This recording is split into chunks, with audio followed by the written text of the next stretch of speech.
Parce qu'il faut toujours commencer le travail sur soi et le travail pour les autres avec ses plus proches. Et dans l'ordre, les plus proches sont votre époux, vos enfants. Donc les plus proches sont nos conjoints, nos enfants, éventuellement nos parents. Et ensuite viennent nos amis ordinaires et nos amis sur le chemin. Ensuite viennent ceux qui sont un peu plus lointains, nos collègues de travail, les gens que nous rencontrons. Et ainsi, de proche en loin, on sait dans quel ordre il faut travailler sur soi et avec les autres.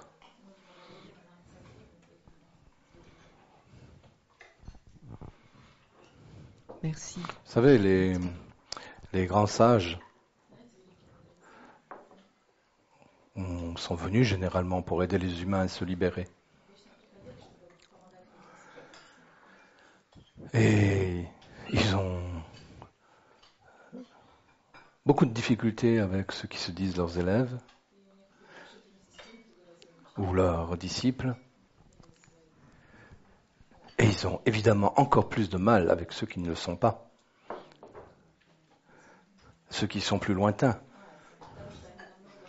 qui ne s'intéressent même pas à ce qu'ils enseignent ou à ce qu'ils pratiquent. Et vous prenez pour une sauveuse capable d'aider encore plus ceux qui sont loin comme ça.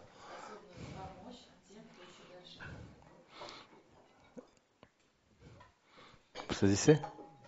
Il faut apprendre à raisonner de façon juste. Hein ?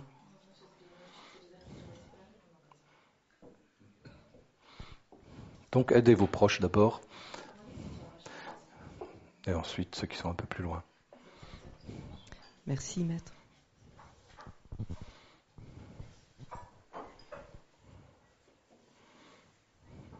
Il faut d'abord arriver à faire la paix avec ses parents et ses enfants.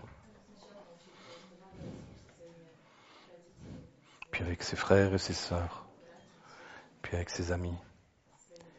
Mais d'abord avec ses parents et ses enfants. Et à travers eux, avec ses ancêtres, ses lignées ancestrales. Après, on peut s'intéresser au lointain. Mais il faut commencer à cet endroit-là.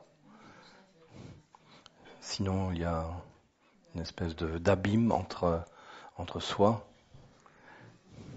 un trou entre soi et ceux qui sont plus loin, qu'on prétend aider.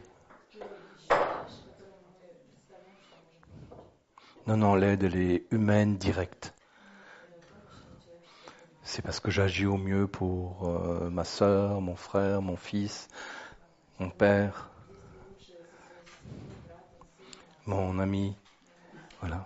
Là, il n'y a pas de trou, d'abîme entre nous.